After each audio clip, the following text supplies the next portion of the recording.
Granny's duty. Dumating pala yung aking anak galing sa Masbate, kasama niya ang kanyang asawa at kanyang mga anak. Sinundo namin sila sa kondo na kanilang tinutuluyan, tapos dumiretso na kami sa MOA para maipasyal namin sila at makapag-rides din yung mga bata. At yun nga guys, yung happiness ng mga bata ay hindi mo mababayaran. So ayan no, tuwang-tuwa yung aking mga apo.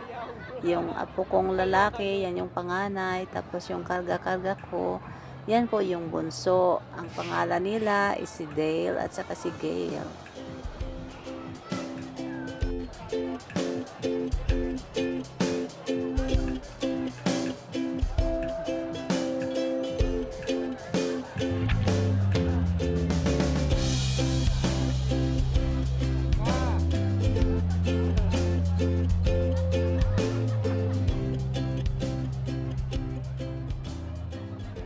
Yun na nga guys, patapos na yung rides.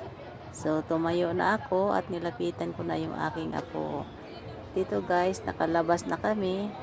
Tapos yung apo kong babae, gusto pang sumakay ulit.